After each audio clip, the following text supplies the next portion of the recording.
Wow, talaga naman, ang daming balon molly na full gold mga ka-fishkeeper. So ayan po ay mga juvenile size. So ayan, let's go, papunta po tayo sa backyard nila Lexus Mollies at saka Project Gapi. So ayan, let's go. So ayan po sa ating unahan sila bossing Lexus Molly at saka si Project Gapi mga ka-fishkeeper. So ayan, mapapansin nyo Project Gapi kasi galing siya sa Gapi, pero ngayon lumipat siya sa Molly mga ka-fishkeeper. So ayan, kami lang pong tatlo dito mga ka-fishkeeper. Saka kung tatanungin nyo bakit malayo yung backyard nila, kasi mas pinili niya pong dito kasi safe daw sa bata at malayo sa pollution, kaya dito po yung backyard nila. So ayan mga ka-fishkeeper, nandito na po tayo sa bahay ni na Lexus Molly. So ayan, lapit-lapit na tayo mga ka-fishkeeper. Bilis ng lakad nila mga ka-fishkeeper.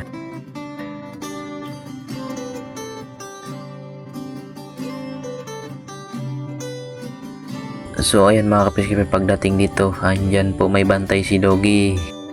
So ayan, hinawakan muna ni bossing. So ayan, nandito na tayo sa kanilang backyard mga ka-fishkeeper. Bumungad sa akin ng itong super gold mga ka-fishkeeper.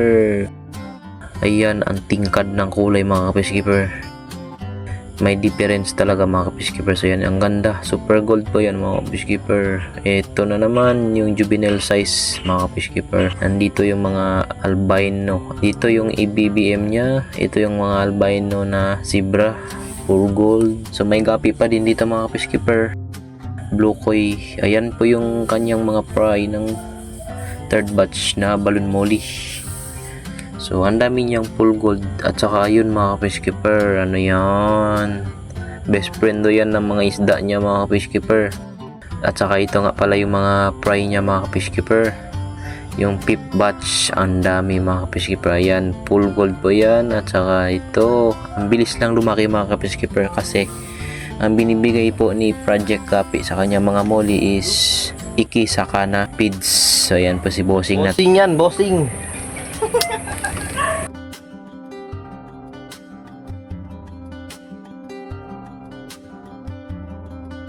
So yan, may hinuhuli si bossing. Hinuhuli niya yung ating EBBM. Siyempre nagdala din tayo sa kanya ng Tubifex worm mga fishkeeper. So ayan mga fishkeeper, yung ating EBBM. Ayan, solid yan mga fishkeeper, light base. Ang ganda mga fishkeeper, oh. Yan yung paparamihin natin mga fishkeeper. So hopefully paparami natin. At saka shout out and thank you po pala sa ating mga bossing Project Gapi at saka Lexus Molly. So ayan mga fishkeeper, goods na goods talaga yung area kanilang backyard mga fishkeeper. So ayan, flex muna natin yung ating EBBM. Yan yung dagdag sa ating collection mga fishkeeper. So ayan, thank you talaga kay bossing Project Gapi sa inyong dalawa. So yan mga ka-fishkeeper, ito nga pala yung project nila mga ka-fishkeeper. Makikita nyo parang sakura, pero hindi po yan sakura mga ka-fishkeeper. Yan, gold dust at saka PKBM crossbreeded na crystal eye po yan mga ka-fishkeeper. Ang ganda diba? So ayan, may idea na kayo sa pag-project nyan. Ang ganda mga ka-fishkeeper. Ayan, baka naman gusto nyo mag-project, try it now. So yun mga ka-fishkeeper, ayan, flex ko ulit yung ating EBBM kasi nagagandahan talaga ako sa kanilang kulay mga ka-fishkeeper. Light base na EBBM. Ayan, yung isa malapit na mag-drop, ito yung sa gitna, malapit na talaga yan. So after nga mabalot mga ka-fishkeeper, ayan, naka anti-stress pa talaga yan mga ka-fishkeeper kahit malapit lang mga ka-fishkeeper.